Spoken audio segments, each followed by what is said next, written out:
Okay, so I'm going to work out the solution to problem number 11 from your, problem number 12 from your packet today. The solution I gave you, the answers are not the correct answers. I definitely made some mistakes there, so I'm going to correct it for you right now, right in front of you. I got messy with the math and lost track of a few numbers. So we're going to call this guy M1. It's going this way at plus 3 meters per second, and it's got a mass of 5 kilograms. This guy, M2, has a velocity of negative 1 meter per second and a mass of 2 kilograms. So first we want to say momentum is conserved. M1v1 plus M2v2 equals M1v1 plus M2v2.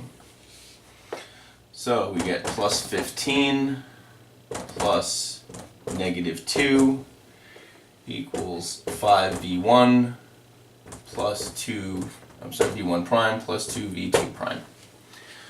And then we can simplify this a little bit. 13 equals 5v1 prime plus 2v2 prime, and now we're stuck. We need a second equation. So we can use conservation of energy to do this, or we could use our shortcut.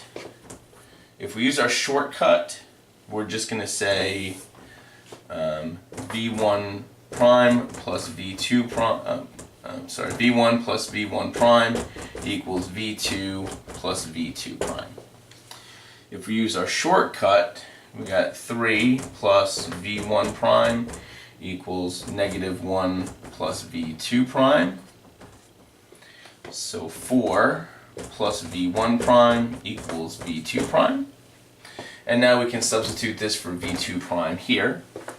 So 13 equals 5 v1 prime plus 2 times 4 plus v1 prime.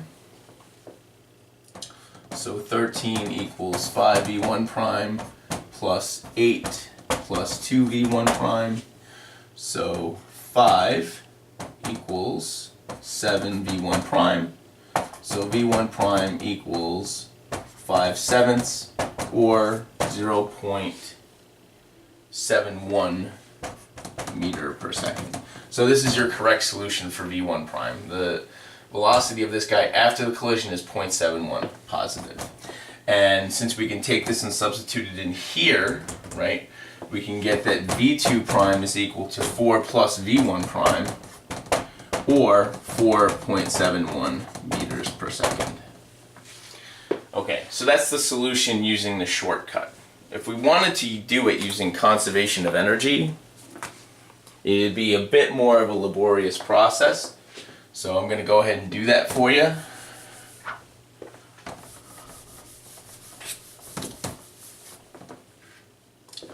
So we would say 1/2 m1v1 squared plus 1/2 m2v2 squared is equal to 1/2 m1v1 prime squared plus 1/2 m2v2 prime squared. We can eliminate the 1/2s, and we would then say here 5 times 3 squared plus 2 times negative 1 squared is equal to 5v1 prime squared plus 2v2 prime squared. Okay, so I can simplify this side. This is going to be 9 times 5 is 45. This is going to be 2. So I get 47 equals 5v1 prime squared plus 2v2 prime squared. Now over here I'm going to want to have something in terms of either v1 or v2, so I can substitute it in over there. So let me do 13 minus 5v1 prime equals 2v2 prime. So 6.5 minus 2.5 v1 prime equals v2 prime. So I can take this and substitute it in here. So I'm going to put this into a quadratic form right away. I'm going to say 0 equals 47, negative 47 plus 5v1 prime squared plus 2 times 6.5 minus 2.5 v1 prime and the whole thing squared. Now, I put this entire expression into my solver and had it come up with a solution for me. When I did that, I got solutions of v1 equals either plus 3 or plus 0.71. Okay. So then I'm back to my original solution. So v1 equals 3 doesn't make sense because that was my original initial velocity for v1. So v1 prime, sorry. So v1 prime must equal 0.71 meter per second. I can take that and substitute it back in here to get v2 prime. So when I do that, I'm going to find v2 prime is equal to 4.71 meters per second.